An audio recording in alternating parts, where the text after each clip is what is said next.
ये देखिए कि आप लोग देख सकते हैं यहाँ पे हम लोग कंट्रोल रूम में भी पूरा रेस्क्यू ऑपरेशन को मॉनिटर कर रहे हैं और माननीय मुख्यमंत्री महोदय के कार्यालय से पूरे उसको भी बड़ा माइन्यूटली ऑब्जर्व किया जा रहा है। हमको सबको वही डायरेक्शंस हैं ताकि रेस्क्यू ऑपरेशन टाइमली और बहुत अच्छे तरीके से किया जा सके। अभी जैसे कि आपको मालूम होगा कि अभी मॉर्निंग आवर्स में माणा गेट के सामने जो बीआरओ का कैंप था उसके ऊपर में एक हिमखंड गिरा है और अभी उसके बारे में और भी क्लैरिटी मिल जाएगी जैसे जैसे मौसम साफ़ होगा।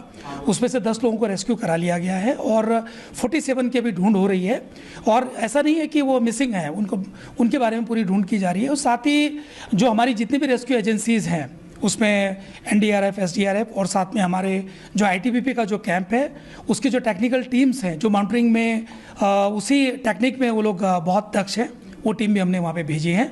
और मेडिकल साइड से भी हमने जितनी भी हमारी टीम्स होती हैं आर्मी की टीम से वो भी हम लोगों ने वहाँ पे डिप्लॉय की। इसी बीच बड़ी खबर आपको बता दें, उत्तराखंड सरकार ने एयरफोर्स की मदद ली है। रेस्क्यू के लिए एयरफोर्स की मदद मांगी गई है, ये जानकारी मिल रही है क्योंकि एयरफोर्स की मदद के जरिए जल्द से जल्द इस रेस्क्यू ऑपरेशन को पूरा किया जा सकता है क्योंकि कनेक्टिविटी बहुत ही ज्यादा इस समय जटिल है। ये पूरा इलाका आप यहाँ पर देख सकते हैं कि यहाँ कनेक्टिविटी की अगर बात की जाए तो थोड़ा मुश्किल है। बर्फबारी हो रही है, लगातार बरसात हो रही है, हिमस्खलन की वजह से बहुत सारी चुनौतियों का सामना यहाँ पर टीमों को करना पड़ रहा है। लेकिन आपको बता दें कि यहाँ हर मुमकिन कोशिश की जा रही है और संदीप तिवारी जो कि चमोली के डीएम हैं उनकी ओर से इस रेस्क्यू को लेकर क्या कुछ कहा गया है वो भी सुनिए। अभी सूचना प्राप्त हुई थी सुबह की माणा और माणा पास के बीच में एक अवलांच आया है और वहाँ पे करीब 8 बंकर में 57 बीआरओ के लेबर्स जो वहाँ नियमित रूप से रहते हैं स्नो क्लियरिंग के लिए आर्मी मूवमेंट को देखते हुए, तो वो लोग वहाँ थे और वो अभी ट्रैप्ड बताए जा रहे हैं। और उस एरिया में कोई कैजुअलिटी की सूचना हमारे पास नहीं आई है। ITBP, BRO, army, administration, police की टीम मोबिलाइज हो चुकी है और हायर ऑफिशियल्स की तरफ से एनडीआरएफ की टीम, इंडियन एयरफोर्स की हेल्प सब हमें अवेलेबल कराई जा रही है। लगातार संपर्क में है सब लोग। और अभी क्योंकि मौसम बहुत ख़राब है, जनपद में बारिश हो रही है और हायर रीचेज में एक्टिव स्नोफॉल हो रहा है, तो हेली सर्विसेज लिया जाना संभव नहीं हो पा रहा है। और आशा करते हैं जल्दी ही वहाँ टीम पहुँचेगी हमारी और एक कम्युनिकेशन इस्टेब्लिश हो पाएगा और जैसे ही कुछ डिटेल पुख्ता सूचना हमारे पास आएगी हम लोग उसको साझा करेंगे। तो उत्तराखंड में इस वक्त प्रकृति का प्रकोप देखा जा रहा है। आपको मैप के जरिए हम दिखा देते हैं कि कहां पर ये बड़ा जो तूफान है वो आया है। देहरादून से चमोली का जो डिस्टेंस है वो हम आपको दिखा रहे हैं कि 328 किलोमीटर का है और इसी चमोली के माणा गांव में हिमस्खलन होता है और 41 मजदूर अभी भी फंसे हैं। बर्फबारी की वजह से कई रास्ते बंद हो चुके हैं, ठप हो चुके हैं। 1 मार्च शाम 5 बजे तक के लिए आवाजाही अब पूरी तरीके से बंद है। बता दें नंदप्रयाग और कोठिया सैड रास्ते से आवाजाही मानी जा रही है। चमोली गोपेश्वर मोटर रास्ते से भी आवाजाही हो रही है। ये वो रास्ते हैं जहां पर अभी आवागमन लगातार जारी है। तो मैप के जरिए आप यहां देख सकते हैं कि देहरादून से चमोली की दूरी 328 किलोमीटर की है और चमोली के ही माणा गांव में हिमस्खलन होता है। 16 मजदूर बचाए गए हैं। तस्वीरें हम आपको लगातार दिखा रहे हैं कि चारों ओर आप देखिए चुनौतियां कितनी बड़ी हैं इस वक्त।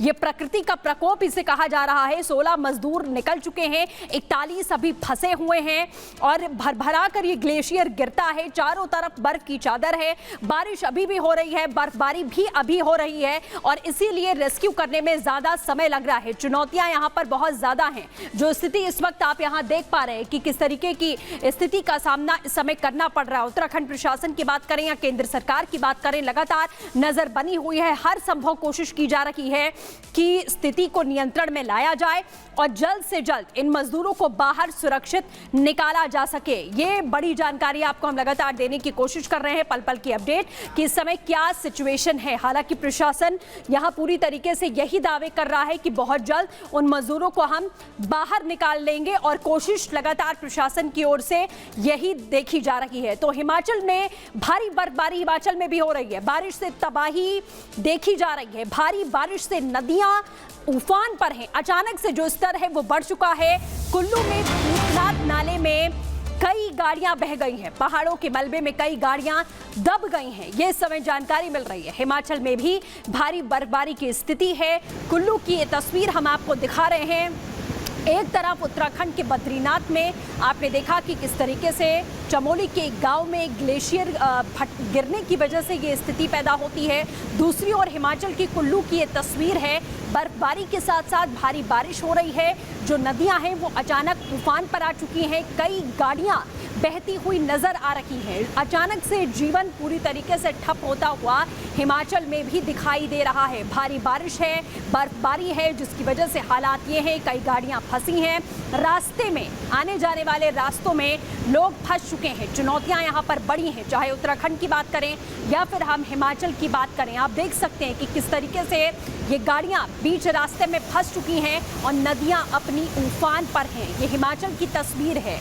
अब जब भी भारी बारिश होती है इसी तरीके के हालात हिमाचल में देखे जाते हैं। भारी तबाही का मंजर पहले भी देखा गया है, क्योंकि नदियां अपने उफान पर होती हैं और ऐसा लगता है कि वो सब कुछ बहा ले जाने को तैयार हैं। और वही हालात अभी हिमाचल में देखने को मिल रहे हैं। ये 3 तस्वीर, एक तरफ रेस्क्यू ऑपरेशन जारी है, दूसरी ओर आप देख रहे हैं कि मलबे में गाड़ियां फंसी हुई हैं और कुल्लू में भारी बारिश से तबाही।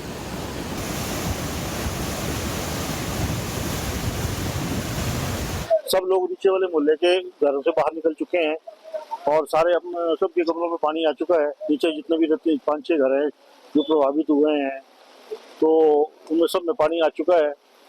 तो कईयों के जूते बह गए हैं, कईयों के कुछ है, कीचड़ है, मलबा है, अब सारा साफ करना पड़ेगा। ये सुबह जो लगभग जो है वो 7 बजे लगभग जो है इसमें बाढ़ आनी एकदम शुरू हुई, जिसमें चला तो ये रात से, लेकिन सुबह जो है इसकी जो ब्लॉकेज हुई और उससे जो सारा पानी जो है डाइवर्ट हुआ सुबह 7 बजे के लगभग। सुबह 7 बजे लगभग जो है ये नाला, चिनाई नाला जो है काफी पानी का फ्लो था, बीच में ब्लॉकेज आ गई, जिस वजह सारा पानी जो है वो अपने गांधीनगर श्रीनगर बाजार की तरफ डाइवर्ट हुआ, जिससे कि भारी नुकसान हुआ है। तो देखिए किस तरीके से जो मौसम है वो मुसीबत का सबब बन गया है। एक तरफ तो ये लगा था कि ठंड जा चुकी है, लेकिन जिस तरह से मौसम ने अचानक करवट ली है उसके बाद अब हर तरफ तस्वीरें देखने को मिल रही हैं। कहीं ग्लेशियर टूट रहा है तो कहीं सड़कों पर किस तरह से मलबा है, गाड़ियां फंसी हुई हैं। कुल्लू की तस्वीरें हम आपको दिखा रहे हैं हिमाचल प्रदेश की, जहां पर कैसे भूस्खलन हुआ है और भूस्खलन की वजह से जो मलबा है वो सड़क पर आ गया है, गाड़ियां फंस गई हैं। तो अभी तक ठंड की विदाई के दिन आए तो मौसम ने ऐसा यू टर्न लिया कि पारा 10 डिग्री तक लुढ़क गया और ठंड ने एक बार फिर से एंट्री मार ली है। पहाड़ों पर क्या स्थितियां हैं और अलग अलग जो तस्वीरें निकलकर सामने आ रही है उसका असर मैदानों पर कैसे हो रहा है, एक रिपोर्ट में समझाते हैं।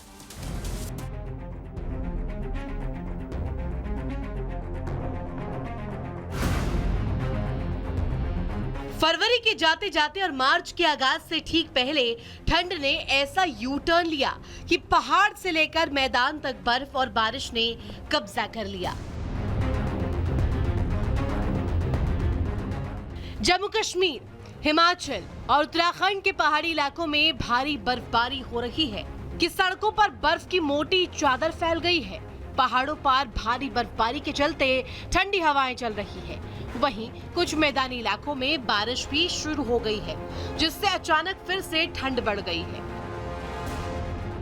सबसे पहले तस्वीरें जम्मू कश्मीर की देखें। जम्मू कश्मीर के भद्रवाह में सब कुछ सफेद चादर में लिपटा नजर आ रहा है। देखिए कैसे मकान, वाहन, पेड़, सड़कें बर्फ से ढके हैं। बर्फबारी से बचने के लिए लोग घरों में कैद हैं और जो लोग जरूरी कामों से निकल भी रहे हैं वो बर्फीली बारिश से बचने के लिए छातों का सहारा लिए हैं, जो कि बर्फीले अटैक से बचाने के लिए बिल्कुल भी काफी नहीं है। जम्मू कश्मीर के डोडा में भी भद्रवाह जैसे हालात हैं। यहाँ भी भारी बर्फबारी जारी है, पूरा इलाका बर्फ से पटा है। वहीं लगातार बर्फबारी से आम जनजीवन मुहाल हो गया है। राजौरी में भी ताजा बर्फबारी जारी है। हर ओर बर्फ का ही कब्जा है। हैवी स्नोफॉल की वजह से सब कुछ ठप है। वहीं श्रीनगर में डल झील का जहां अचानक पानी बढ़ गया है, वहीं लेक के किनारे बर्फ जम गई है। वहीं श्रीनगर एयरपोर्ट के रनवे पर भारी बर्फ जम गई है, जिसकी वजह से कई उड़ानों में देरी हुई। रनवे को क्लियर करने के लिए बीआरओ की टीमें जुटी है। बर्फबारी, शीतलहर और बारिश की वजह से श्रीनगर में एक बार फिर ठंड बढ़ गई है। मौसम विभाग की माने तो श्रीनगर में आज तापमान 2 डिग्री सेल्सियस रहने का अनुमान है।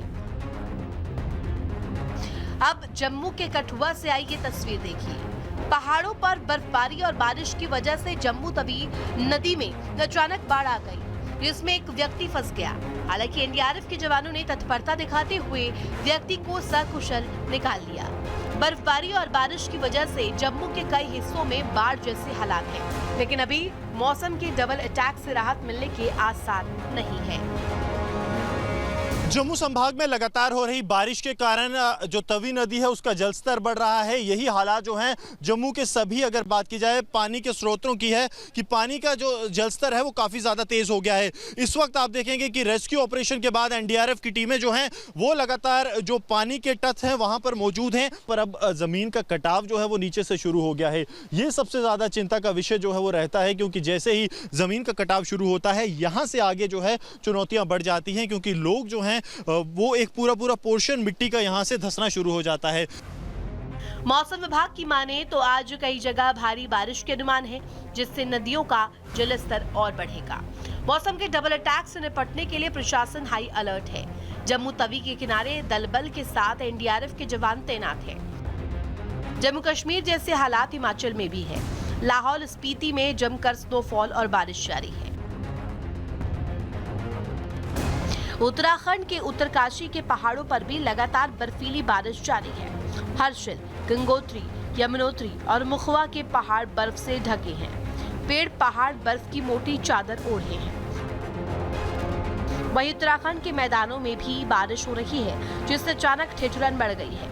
मैदान में पारा 15 डिग्री के आसपास है, जबकि उत्तराखंड के पहाड़ों पर पारा 10 डिग्री सेल्सियस तक लुढ़क गया है। मार्च महीने की दस्तक के बीच अचानक मौसम के डबल अटैक ने पहाड़ से लेकर मैदान तक मुश्किलें बढ़ा दी है। पहाड़ों से सटे निचले इलाकों में भी शीतलहर का कहर जारी है, जिसकी वजह से अचानक से तापमान में भारी गिरावट आ गई है। पहाड़ों के अलावा दिल्ली में भी मौसम ने भारी बारिश और तूफान का अलर्ट जारी किया है। Bureau report, Republic Bharat.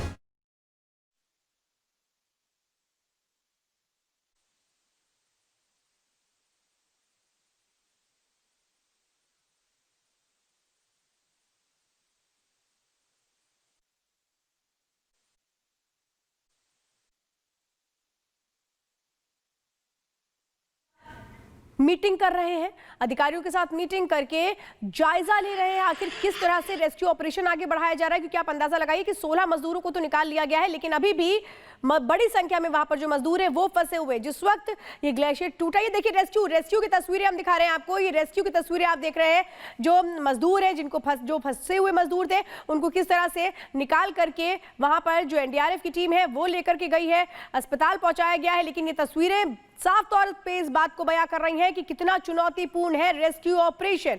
अंदाजा लगाइए, चारों तरफ सिर्फ बर्फ ही बर्फ है। वहां पर युद्ध स्तर पर रेस्क्यू ऑपरेशन जारी है, क्योंकि जिस वक्त ये ग्लेशियर टूटा उस वक्त 57 मजदूर वहां पर काम कर रहे थे। चारों तरफ बर्फ है और उसके बीच एक एक मजदूर को निकालना कितना चुनौतीपूर्ण कार्य है, तस्वीरों में साफ तौर पे बयां हो रहा है। लेकिन 16 मजदूरों को अभी तक निकाला गया है, बाकी सभी मजदूरों को सकुशल निकाल लिया जाएगा। इसके लिए लगातार जो कोशिशें हैं वो जारी है। लेकिन ये तस्वीरें हम आपको पहले तस्वीरें दिखा रहे हैं कि रेस्क्यू ऑपरेशन जिस तरह से चल रहा है उसकी ये तस्वीरें। स्ट्रेचर लेकर के जो एनडीआरएफ के जवान हैं वो वहां पर पहुंचे और मजदूर जो फंसे हुए थे उनको उसी स्ट्रेचर के जरिए लेकर के बाहर निकाला गया, अस्पताल में पहुंचाया गया है। ये हम लगातार आपको तस्वीरें दिखा रहे हैं। एक तरफ आप देख रहे हैं किस तरह से जो रेस्क्यू ऑपरेशन है वो चल रहा है, दूसरी तरफ हम आपको दिखा रहे हैं हाई लेवल मीटिंग हो रही है, जिसमें ये इलाका भी देखिए, आप समझिए कि कैसे वो तमाम जगह है जहां पर भारी बर्फबारी हो रही है। उसमें चमोली का ये मीणा गांव भी है जहां पर ग्लेशियर टूटता है। जो उस वक्त जब वहां पर काम कर रहे होते हैं मजदूर बड़ी संख्या में, चूंकि मौसम लगातार खराब बना हुआ है, लगातार बर्फबारी हो रही है। और ये दो तस्वीरें हम आपको दिखा रहे हैं। एक तरफ जो अधिकारी हैं उनके साथ मीटिंग चल रही थी, पुष्कर सिंह धामी उस मीटिंग को देख रहे थे, समझ रहे थे कि रेस्क्यू ऑपरेशन कैसे हो रहा है। ये तस्वीर आप देख रहे हैं कैसे स्ट्रेचर के जरिए वहां से जो मजदूर फंसे हुए हैं ग्लेशियर में टूटने के बाद, क्योंकि चारों तरफ सिर्फ और सिर्फ बर्फ है और ऐसे में पैदल चल के जाना उस बर्फ के बीच में, उन मजदूरों को स्ट्रेचर से बाहर निकालना, आप ये समझिए कि कितना मुश्किल ये इस वक्त इन जवानों के लिए हो रहा होगा। लेकिन सफलतापूर्वक इस रेस्क्यू ऑपरेशन को पूरा किया जाए, इसकी कोशिशें लगातार इन जवानों की ओर से। ये दो तस्वीरें हैं आपके सामने चमोली को अपडेट को लेकर के।